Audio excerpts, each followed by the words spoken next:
Hi everyone, I'm Jack from Jack's English. And I'm Luke from Learn English Like a Pro, and this is the second episode of our podcast, which is designed to help you improve your listening skills through our natural discussions. Yes, and today we're going to get to know each other.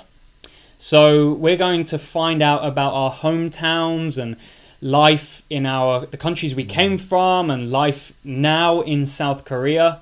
So hopefully you can get to know us as well. Right. So we're going to start off with where we grew up. Yes.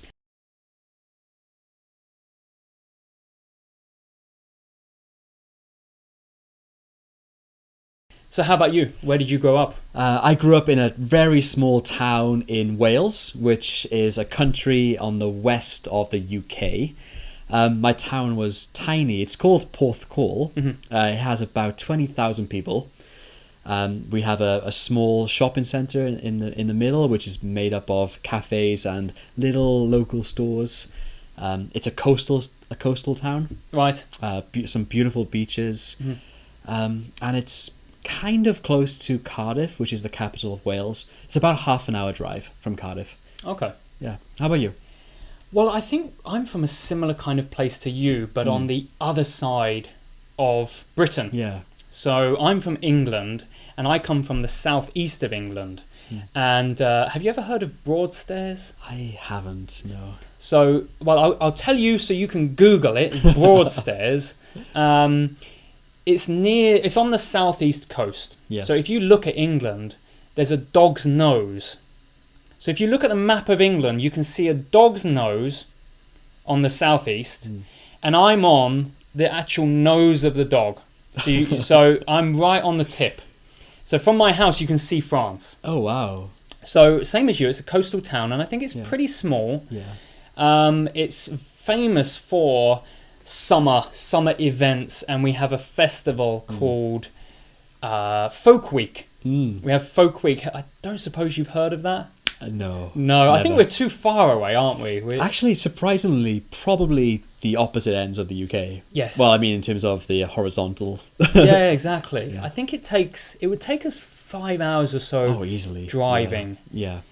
So we don't know much about each other's towns. So yes, we've got a folk week. It's a lot of Londoners come down. So our population is small, but the summer population is very big due to travellers. Yeah. Actually, my town is really similar. So again, a coastal town, definitely a tourist spot for people who live in Bristol or maybe even London.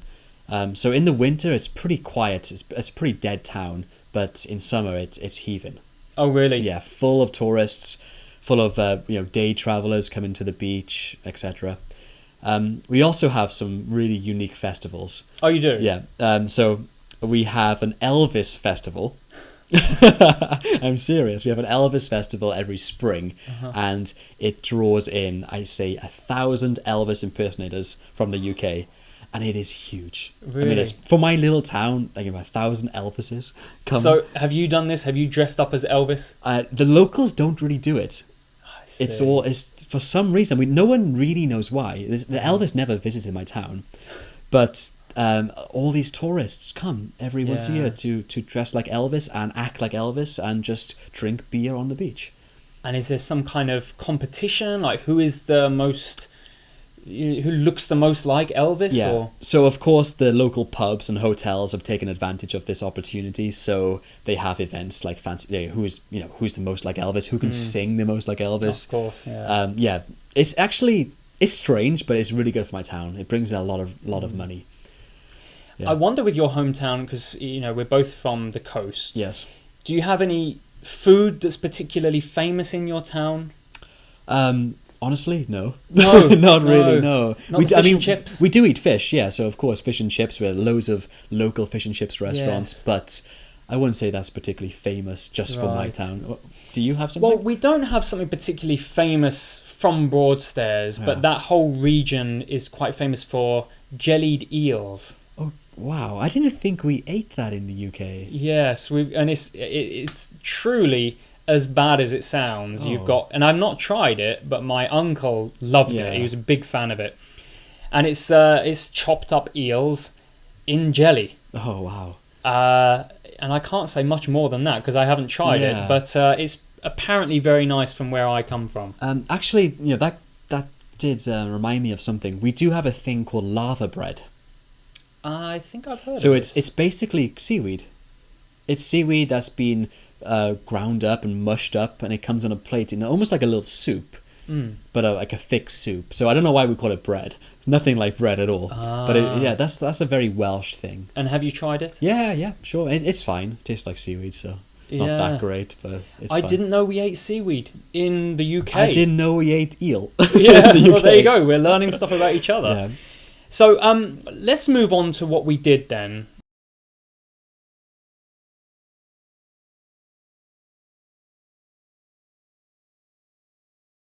Okay. Before we came to Korea. So how old were you when you came to Korea?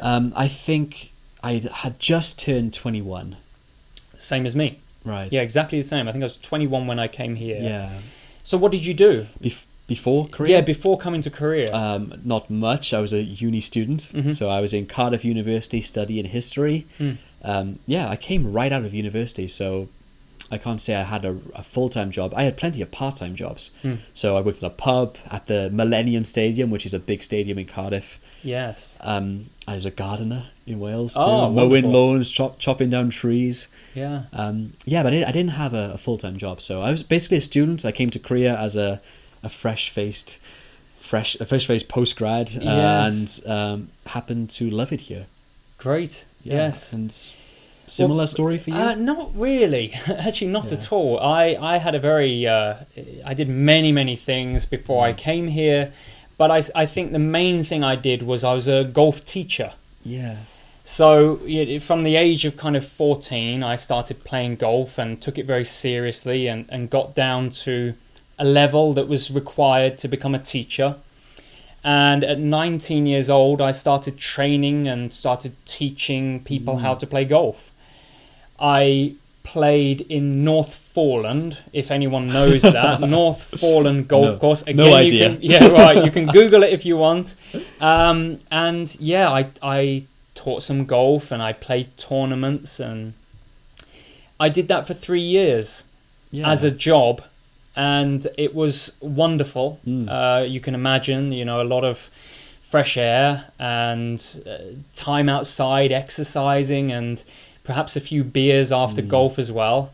And it was fantastic. Yeah. And that's what I did. That took up all of my time before coming here. I mean, that sounds like a dream job. So Yes. how did you end up in Korea?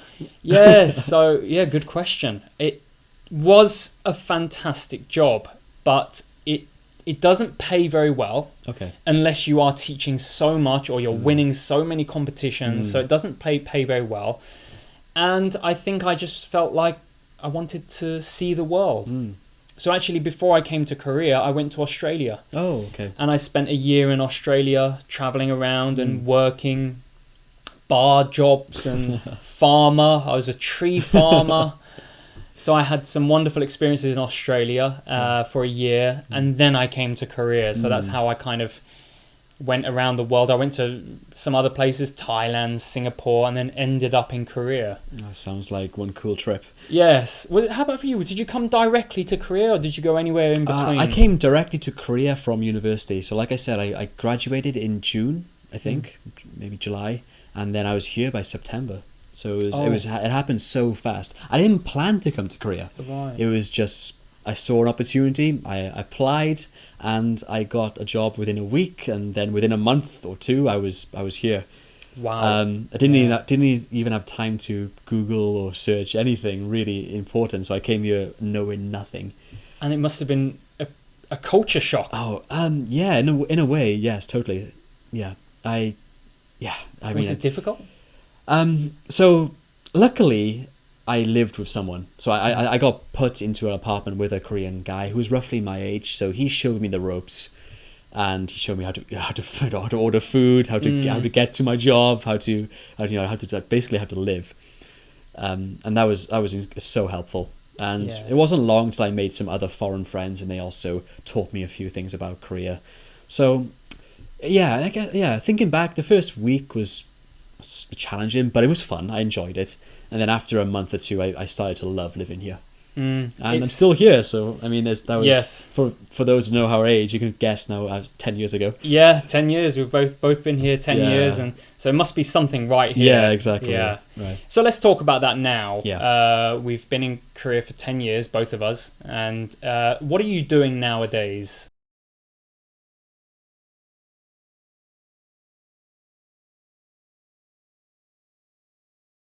Yeah. So nowadays I work at a university in Seoul. I teach English language teaching to prospective teachers, and we do teacher training programs to help the local public school Korean teachers become more accustomed to communicative teaching, which is more about speaking-based teaching. Okay. Yeah, I love it. I didn't always do this. I worked my way up. So I started off at a private academy, then moved to a public school where we had like 40 students in one class, and that was a good experience. After that, I did my master's degree, got other qualifications, and then landed a job at this university. And I've been here for just over 4 years. And tell me a little bit about, because of course you have English Like a Pro. Yes, right, yeah. So what is that? What is that project? Yeah, that's a new thing for me. I started in January this year, so it's been 7 months in the works. Basically, I've decided that I can reach and teach thousands, potentially millions of students online. I think that's something this new internet age has enabled. So I'm excited just to help as many people as possible. Good. Yeah. And I know your job currently is a bit different to mine. So do you Yeah. So you may be familiar with Gangnam after Gangnam Style. I think we all kind of know that now. So I have my business in Gangnam. So I run Jack's English, which is a small academy in Gangnam, and I teach adults same kind of thing, sort of communication English, speaking particularly, a little bit of writing, and yeah, I love running my business here in Seoul, and same as you, and around about the same time, kind of this year, I've started to branch out on the internet. With videos and lessons that are available online and at the website, and trying to reach more people. Yes, exactly. And it's as you said, things are changing. The internet's giving us this incredible tool to reach so many people. Instagram is fantastic. You're finding the same, aren't you? You're reaching so many people through Instagram. Yeah, and it's just the sheer quantity is mind blowing. Yeah, like you can reach. I do a lesson on Instagram, and within a day, they have 10,000 people watch my video and hopefully learn something new about the English language. So that's really, it's a scary thought. Yeah, that people are watching me. 10,000 people are watching me, but also it's really amazing and quite a nice feeling to be able to help so many people. And it's made me much more self-critical. Because we're reaching all these different people, and suddenly I think, is it okay? How do I look? Is my hair okay? So, yes, I'm having hair. That's one thing I've had is I have a lot more haircuts nowadays. I don't, although I got my haircut yesterday. Okay, good. Yeah. Still having mine once every 3 months. Yes. So it has changed a lot of things, and it's wonderful, right? So we're doing the same kind of thing, and of course now we've got this new project going, which is the podcast, where we can get to know each other better, and hopefully the listeners can get to know us a bit better as well. Exactly. So I think that kind of wraps up. That's a really good end point. I think. Yes, I think so. Smooth. Yeah. Okay. So it kind of wraps up everything for today, and we've learned a bit more about work and your hometown, my hometown. I think we've got a lot of similarities between us. And we'll be back very soon with more. So thank you all for watching or listening to this podcast. If you have any questions, leave them in the comments below and give us a like. Yes, please. And follow us. So I'm at Learn English Like a Pro on Instagram. And I'm at Jack's English 1 on Instagram. And you can find us on YouTube, and you've probably seen us there anyway. So we'll be back very soon with more topics. So have a great week, and see you next week. Cheers. Bye-bye.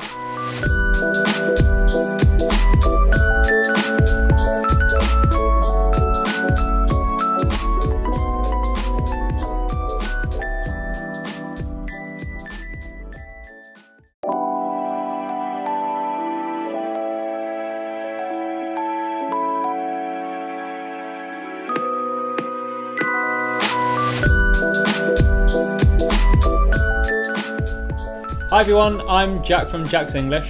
And I'm Luke from Learn English Like a Pro, and this is the third episode of our podcast, which is designed to help you improve your listening skills through our natural discussions. And this week's topic is about backpacking. Yeah. So let's start off with our first point. So, Jack, have you ever been backpacking?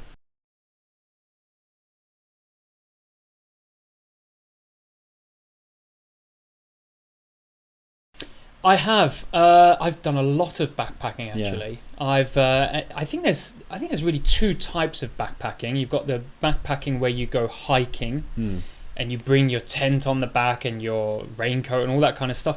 And then there's the sort of long-term backpacking where you travel a country and live frugally. And I've done both. So particularly my main experience is in Australia. And I spent a year in Australia.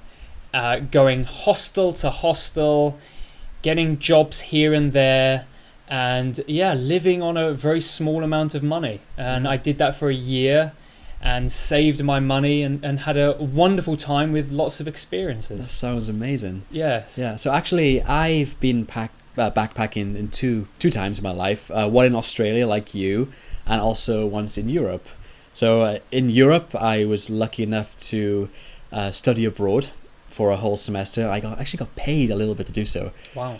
So I saved up my money. I lived very frugally as a student, and then after the course is finished, I spent 3 months just bussing around Europe. Right. It was amazing. Which countries did you visit? So I started off in Germany. That's where I did my semester abroad, and then I went up to Czech Republic, down to Hungary, into Slovenia, Austria.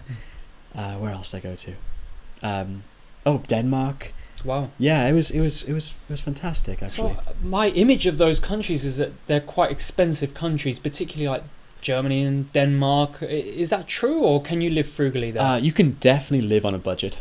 Yep. But it is quite expensive if you want nice things in life. Of course. But as a teenager, I was 19 and didn't really care about that, so I stayed in the worst hostels you could find, the cheapest ones online. Yeah. They were all completely run down. Quite a few times I woke up just itchy. Oh God! With little bites on my body. But overall, it was a great experience. Yes. Yeah. Well, I had the same. I in Australia, of course, it was a mix of various hostels, and the most memorable experience among them, again, it was some very cheap ones. Yeah. But I got into bed and I thought, there's a funny smell. It's coming from the sheet. And I smelt the sheet, and it was just the most awful smell, like it had been tucked under someone's armpit for weeks. And of course I couldn't sleep. It was really, really awful. Yeah. And I ended up just using the undersheet for the night. And I think that's just a good example of the kind of conditions that you sometimes have to put up with when you're doing that kind of lifestyle. Yeah, exactly. I think that story leads us nicely into our second point for this discussion, and that is your good and bad experiences while backpacking. Yeah, right. So can I go first?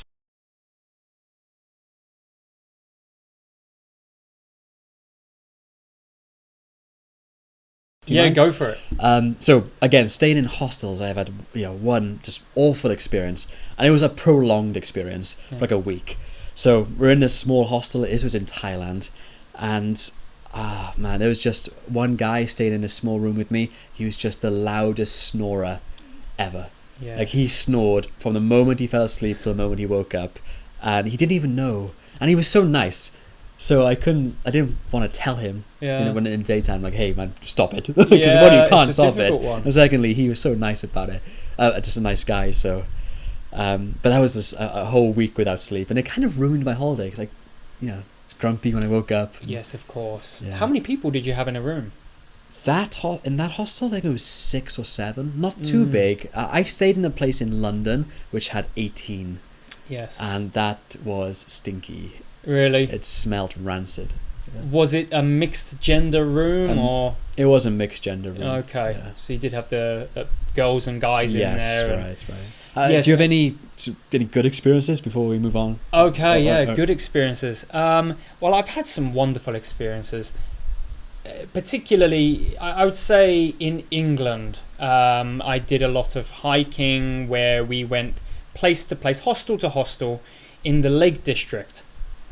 Are you familiar with the Lake District? I know of it, and I of course, as Peter Rabbit. Yeah, of course, yeah. But I've never been there. Yeah, so the Lake District is a national park in the northwest of England, and I went there almost every summer. Yes. And we went hostel to hostel, and it's just the most beautiful place. And the hostels are nice. It's difficult, you're taking everything on your back, and you do have to pack very lightly. And we eat these sort of dehydrated meals that are in packets. Yes. I don't know if you're familiar with these, but it's just a packet like the size of your hand, and you add it to water. Yeah. And that's it. That's your meal. It's basically army food. Yes. Right? Yeah. It's army food, and it was quite nice actually. I didn't mind it. Yeah. You don't really care because you're so hungry after a day on the mountains, so it was okay. And that was a wonderful experience. I do hope I can go back and do it again. Nice. How about you? Your good experience this time? Oh yeah, I think just meeting people is the best thing for me. Yes. So of course, when you're backpacking, you are jumping around from hostel to hostel. You're not settled down at all, and you just meet a wide variety of people from all walks of life. Yes. Young, old. Yeah. Different nationalities, different race, different sexualities, and I think it just broadens your horizons. Yes. Yeah, I think you're right. So normally you meet in the hostel common room, right? Was that the same for you? Yeah. These wonderful common rooms, and especially back in England, we had the fireplaces and stuff up in the Lake District. Oh, and nice. it was wonderful, yeah. Oh, yeah. So I must tell you my bad Go on then. experience, right? Yeah. My bad experience came from Australia, and as I said, I had to do a lot of part-time work, and you do the worst jobs when you're doing part-time work. You're just trying to scrape together money, and one particular job was an orange picking job.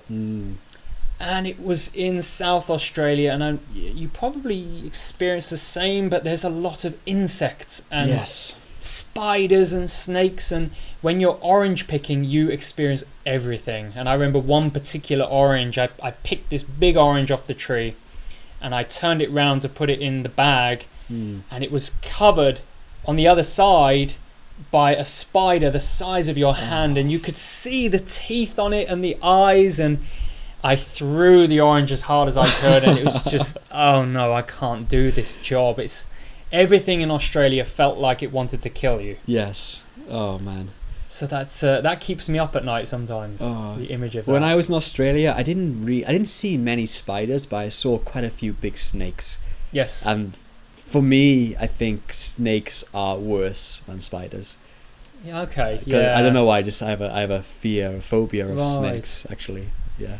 Well, they are more dangerous, aren't they? And especially in Australia. Yeah. So and it's huge, humongous snakes. Huge things with big. Horrible. Yeah.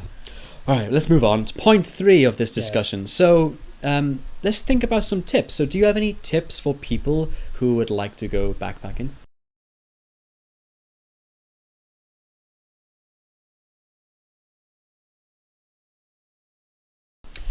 Yeah, so, the obvious one, I think, is choosing the right bag. It's very easy just to buy any bag for backpacking, but you do have to make sure, firstly, you have enough room in your bag. So try to get one with as many litres as possible, but also making sure it's tough. Yes. So I was lucky with that, actually, and I picked one which, I did this backpacking 10 years ago. I still have it today, and I still use it today. So obviously I picked the right one for quality, and as a plug for that company, it was Berghaus. So if you're looking for a quality bag, try Berghaus. I don't know if they sell that in your country, but it was wonderful. And I think that's very important because a lot of my fellow travelers had problems with their bag, holes, mice could chew through them, anything like that. That was a big issue. Right. Yeah, for me, I think, on the same lines as a backpack, is learning how to pack properly. Okay. So, of course, when you're backpacking, you only have one backpack, and you have a lot of stuff. and you can actually, if you pack it well, you can get a lot more stuff in your backpack. Sure. So learning how to fold your clothes really economically, learning, I don't know, how to organize your backpack well and use all the compartments effectively. So how did you do that? Did you learn some method, you know, the army method of folding boxes or something? How did you do it? I'm saying this now because I didn't do this well at all. Okay, I realized after like months of backpacking, like, man, I need to learn to pack my backpack properly because it was just taking. I couldn't fit everything in, but like obviously it could. I just wasn't doing it properly. Yes. Yeah, that's an important thing. Interestingly, when I was in Australia, I noticed the South Korean travelers were very good, particularly the guys, were very good at packing their bags, and they had this particular method for folding. And I asked a guy, and he said, yeah, we're trained in the army. Of course. How to do this. Right. So I learnt off him, and I realised the value of doing that and how you can fit much more in your bag. Exactly. So that's cool. One benefit of going to the army. Yes, exactly. Yeah, one benefit. Yeah. Do you have any other tips? I think just be as open as you can to meet new people, experience new things, and just go there with an attitude of to enjoy it, basically. Yeah. Yeah, with an open attitude. I think that's the best. That's number one tip in my opinion, actually. Yes, I'd agree with you, and that's similar to my second tip. Is sort of manage your expectations. Yes. You know, I think sometimes we get used to kind of lavish accommodation or even a lavish lifestyle, and we like the finer things in life, and we go on a backpacking trip, and of course, it's nothing like that. Yes. So you do have to manage your expectations. Right. Did you have that situation as well when you went backpacking? Like, were you able to adapt easily? I was okay. Yeah, I was okay. I mean, my first hostel was a dump. It was filthy, and I was fine. My friends didn't like it too much, but personally, I'm pretty easygoing. Okay. So I was fine as long as the bed is somewhat comfortable and people are not snoring. Yes. So I can get my beauty sleep. Yeah. But yeah, apart from that, no, I think just go and enjoy yourself and have a positive attitude. Yes, I think that's very important, and I think that's the thing. You mustn't be picky, right? When you're with everything, the accommodation, food as well. Yep. That's. I think we tend, certainly for me, I'm a bit picky with my food. I love good food, but you can't think like that. As I mentioned, those sort of army meals, you just got to accept that's part of life on the road. Yeah, I think that's totally true. Yes. Okay, shall we wrap it up? I think so. Okay, so everyone, thank you so much for watching or listening to this podcast. If you have any comments or questions, leave them below in the comments section. And just thank you. Have a nice day. Thanks for watching. We'll be back very soon. So have a great week and see you soon. Bye-bye.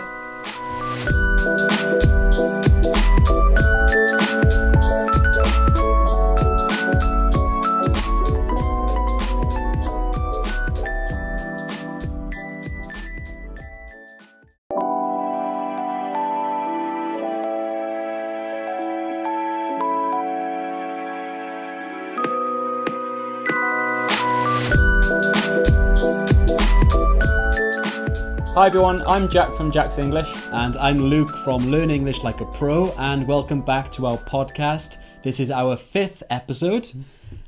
This podcast is designed to help you improve your listening by listening to our natural discussions. Yes, and today we are talking about studying. Right. Something we all do. We don't necessarily all like. But how about you? How do you feel about studying? Do you like studying?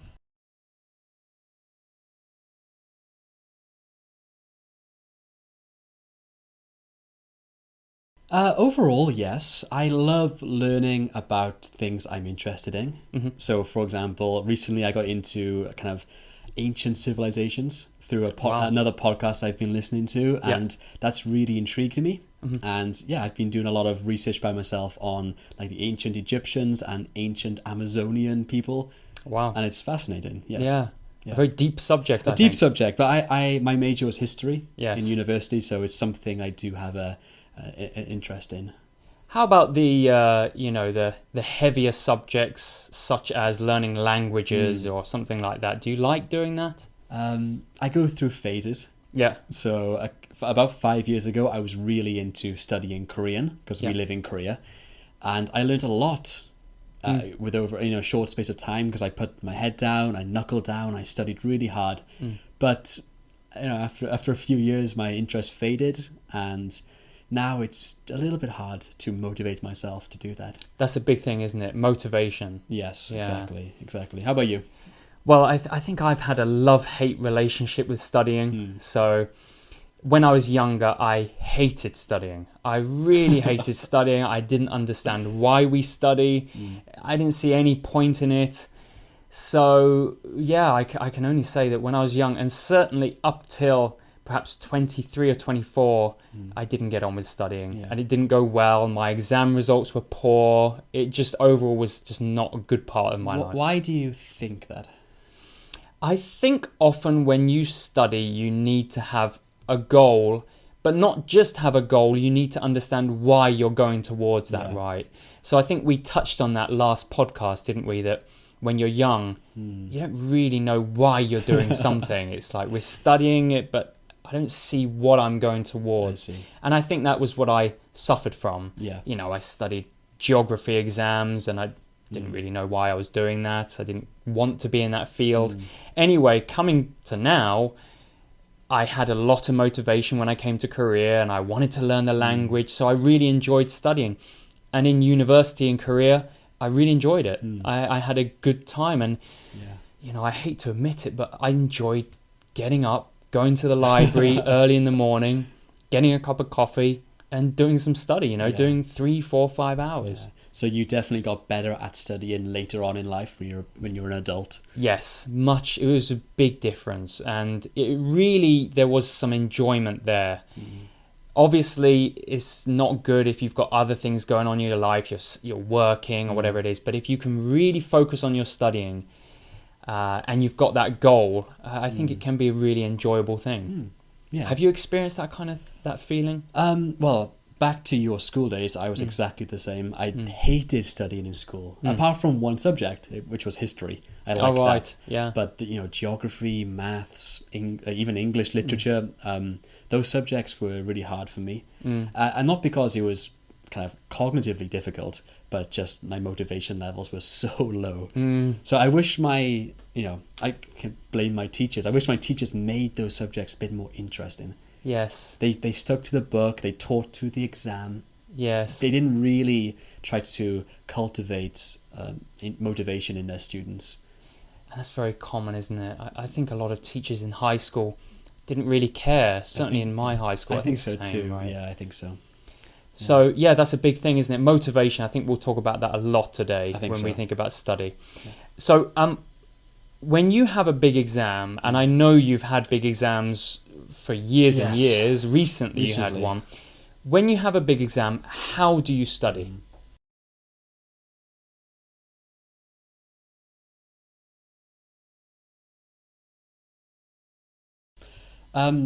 My secret weapon, I like to call it, is I just do the past papers. So I find online a catalogue of past papers for that exam, and I just do them repeatedly until I feel really comfortable with the type of question that the exam asks, and also the format of answering.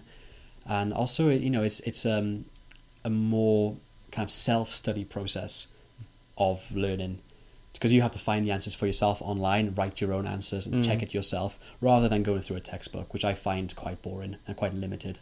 Okay. So that's my secret tip. Go find past papers and just do them all repeatedly.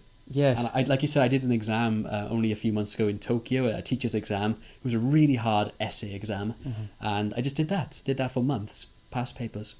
So let me ask you this then, because that sounds great for a big exam, and that was obviously the question. But how about when you are just studying for enjoyment or just for self-development? How do you study in that case? I like to listen. So I'm a subscriber to Audible.com, which is Amazon audiobooks platform. And I listen to a lot of educational podcasts or just informational podcasts. Okay. So I like to walk my dog and listen, actually. And I think that's the best way that I learn personally. Good. Yeah, so you're an auditory learner, right? For sure. Yes. 100%. Okay, Yeah. very interesting. Yeah. How about you? Do you have any special techniques for studying? I do, yes. And firstly, for big exams, I always use the same method, and it is with a textbook. Okay. So let's say, for example, we got our textbook and we know the range of the exam, it's half the textbook or whatever. I get the chapters that are within the range and I summarize them in writing, all the key points. So perhaps at the end of that study session, I've got 10 to 20 pieces of paper where I've summarized all the chapters. Yeah. Obviously, that takes hours and hours. Yes. It's it takes a lot of time.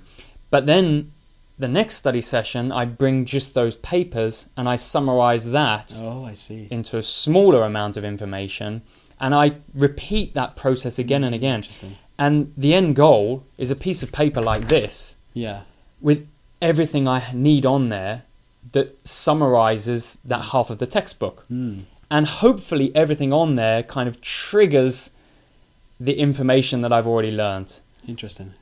And They do say if you want to explain something simply, you have to know it very well. right. And a summary is a simple explanation of the deeper, more difficult content. Yes. So summarizing and re-summarizing, doing that over and over again, I'm sure is a very useful technique. So Yeah, it served me well. I kind of it developed that way as I was studying, and I found that to work well for me. But it takes a lot of time. yeah, sure. And a lot of writing, a Yeah. painful hand at the end of exams. So yes, that's how I study for big exams. Outside of that, I'd probably say I'm similar to you. I wouldn't necessarily say I'm an auditory learner. I just enjoy that. I enjoy listening to podcasts. Yes. So I think that's why we made this, Yeah, right? right, exactly. Hopefully this helps you if you are an auditory learner. But yes, I'm the same as you. I'm a bit guilty with studying Korean. I've kind of let it slip in the last few years, but if I study it, I just like to consume content. I like to watch dramas and look at scripts, get a drama, get a 30-second clip and look at the script and kind of consume it that way. And I find that helps a lot. Good. Yeah. So authentic input, right? Authentic content. Yes, right. I think that's and also that's good for motivation as well, right? You feel like you're getting some real life content. It's just what this podcast is designed for you guys. Yes, hopefully. Authentic hopefully you're enjoying content. it. Yes. So lastly, the last thing I'd like to talk about is English. Okay. For these people listening to this podcast, do you have a tip for English learners studying English? Yeah.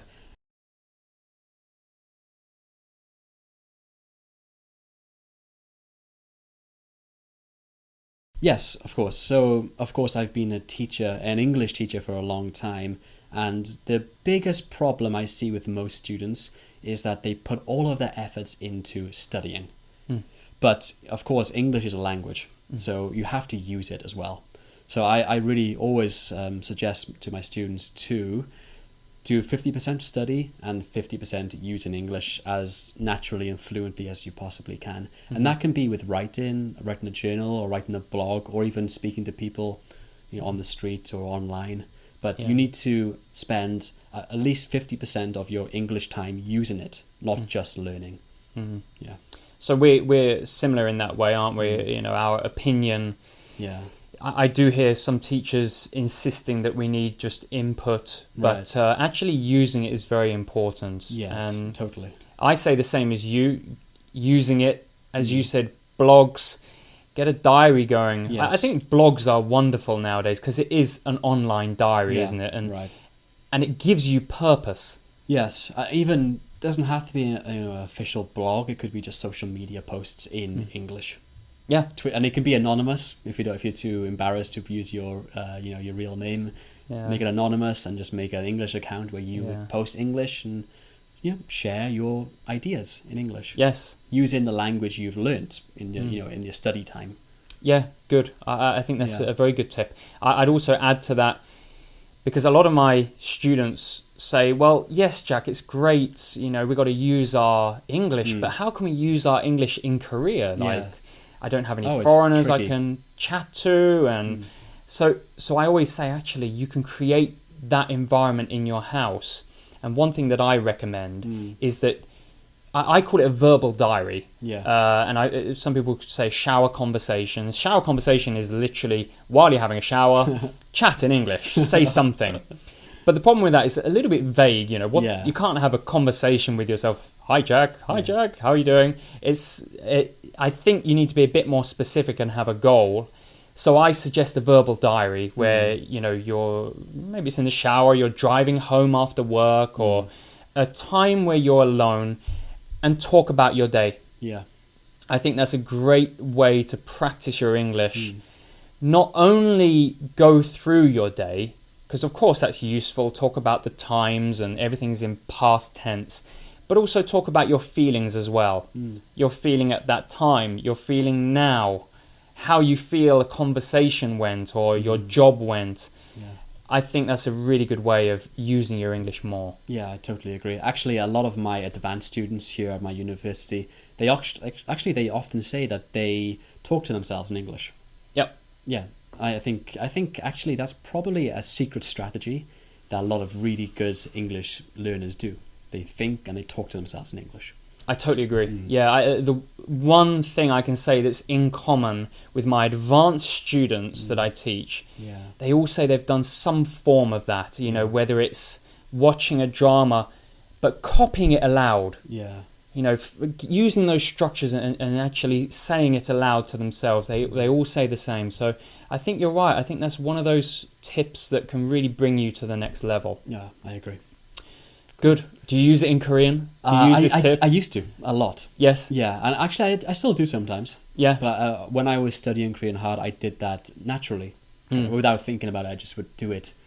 Yeah. I think you need a lot of motivation to do that. A lot of like real joy and love of the subject you're studying. Yes. Yeah. Yeah, and have a real reason to do it, right? Exactly. Yeah. Yeah, me too. I'm the same. I did do it a little bit, but I got to get back into it. I really do. So hopefully this podcast is going to get that motivation again and I'll start studying Korean. Awesome. Yeah. So good. That's our 5th podcast about studying. I hope you enjoyed this podcast. Yeah, great. Thank you very much for listening. If you have any questions, you can write them in the comments below and we'll definitely check and respond. Yes. And that's it. Yeah. Have a great week. We'll be back next week with some more interesting subjects. See you soon. See you. Yep. Bye-bye.